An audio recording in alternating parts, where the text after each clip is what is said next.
Yeah, so I mean, you obviously see Corey Sandhagen in his corner, his boxing coach, Donald Cameron, and Sean Madden in his corner.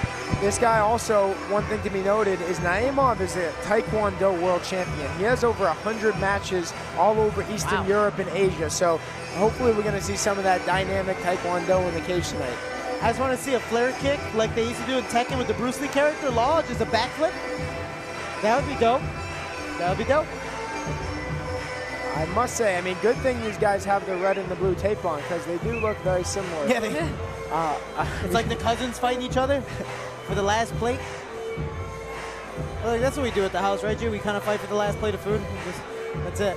Who gets it? Be curious. Julian, go ahead. Who does it look like gets it? The savage gets it. Yeah, I was like, I'm just going to mute her mic right now. We have these panic buttons in front of us, and I'm panicking. I am panicking as we speak. Get your hands away from my neck.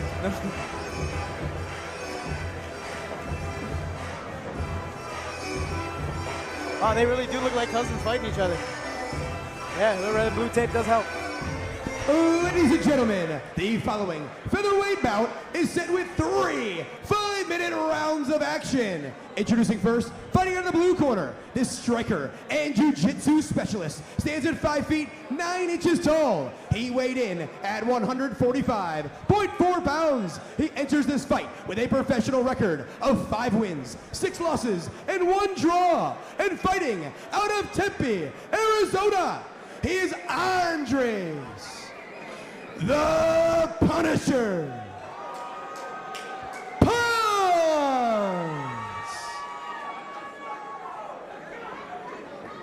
And his opponent, fighting out of the red corner, this striker stands at 5 feet 9 inches tall. He weighed in at 145 pounds. He enters this fight with a professional record of 5 wins and 2 losses. And fighting out of Denver, Colorado, by way of Dushanbe, Tajikistan, he is Muhammad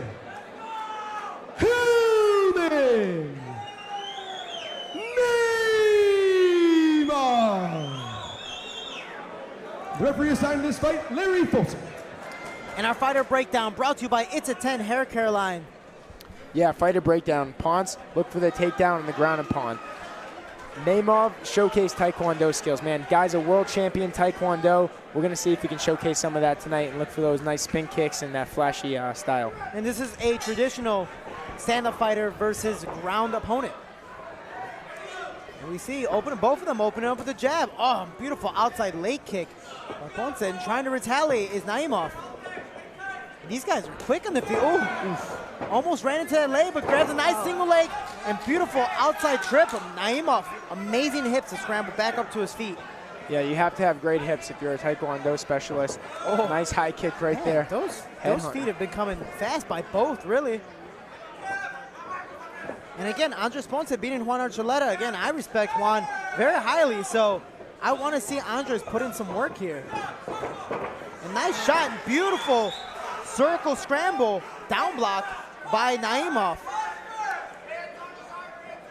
I'm obviously always open for a fighter who's willing to pull guard, but against the cage, it definitely makes it a lot more difficult to even get the angle, throw up submissions, and puts the person on top in a lot better position to really start throwing some strikes and doing some damage. Yeah, you don't have that space unless you're Charles Rosa throwing those arm bars up. Ooh, arm bars, triangles. I mean, Jillian's a savage at those herself. I mean, this is not a position that you want to be though. However, in an MMA fight, if you're on your back, you got to hunt for that submission immediately. Throw up the triangle, the arm bar to get off your, to get off your back, to get back on your feet. You don't want to sit there, burns out your legs, burns out your thighs, and then you start eating big elbows and punches like you saw in some of the last fights. There was one of the fights where you both actually fought on the same card. We were like, Charles doesn't have the armbar. Oh, he has the armbar.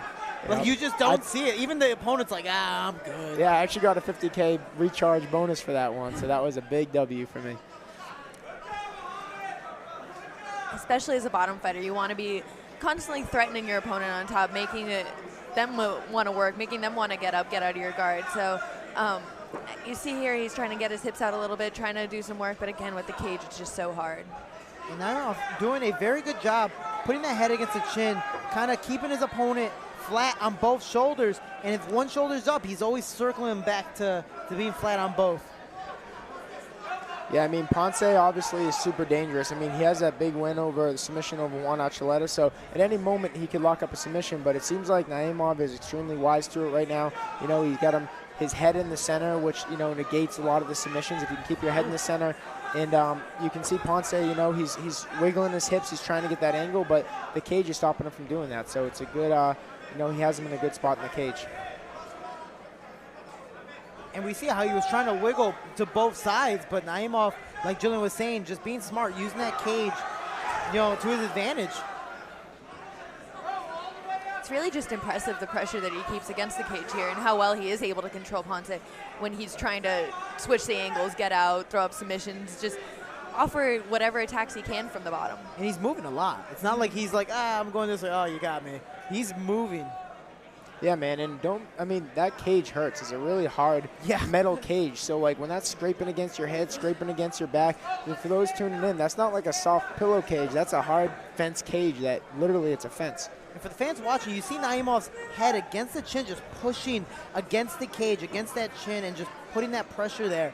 That keeps him at center and keeps, you know, Ponce from throwing up the submissions or having the room to throw him up. It kind of looked like he was working there, but the ref says, watch the strikes in the back of the head. I'm going to stand you guys back up. Yeah, I think you want to see him on the feet again.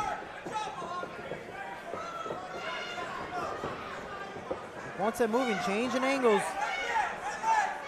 Yeah, you see Naimov has that good distance. He uses his hand to frame, and he switches his stances a little bit, throws some nice kicks. Just vicious with those kicks. Beautiful double leg to the inside trip. And now the positions have reversed. Ponce on top, inside Naimov's guard, but Naimov trying to hop into the Kimura. Kimura hunting right here. Oof, but the punches negate that. Wow, we got a that's Kimura deep. locked in tight. He's about to finish. Is he gonna tap? Well, how is he even holding on right now? Wow. He does not want to lose this That's fight. flexible shoulders right there. Wow. That was in super deep. He had it extended all the way back. I mean, nothing wrong there in the technique of Naimov. It's just, you know, the great flexibility of Ponce, and he didn't want to quit. He didn't want to give up. But now he's hunting for an arm triangle, and he has to mind his P's and Q's there, or else he's going to get choked out. And I have a small little correction to make. On the stat sheet, it said 37 years old for Naimov. He's actually 27. Oh, and you saw Ponce throw out his mouthpiece. That's tight. Oh, with 10 seconds left. So correction, the 27-year-old Muhammad Naimov gets the finish, now entering or going to enter his prime. Still has a few years to do so. And again, training at Team Elevation with Corey Sandhagen doing his thing, putting in the work, and tapping out the ground fighter.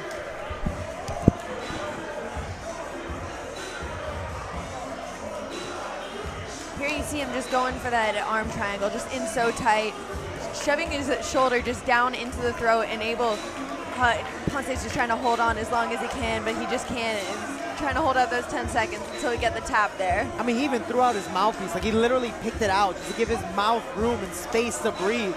But it just didn't help. Doing everything he could just to hold on that little bit. He knew he had short time, and he was trying to hold on. And as a true fighter, he was trying to fight it out. And that's how you know how tough and tight that arm triangle scarf choke was.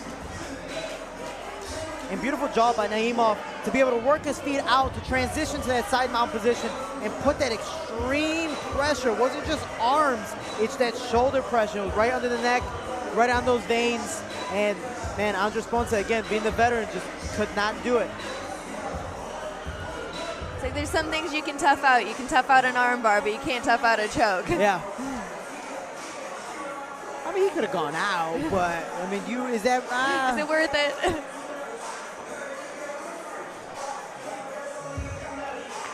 But doing his thing, representing Team Elevation. Phenomenal job by Muhammad Naimov. And again, correction, he is 27. My apologies, guys. I got yelled at. Somebody texted me. I was like, oh, I'm sorry. But let's take it up for the official decision.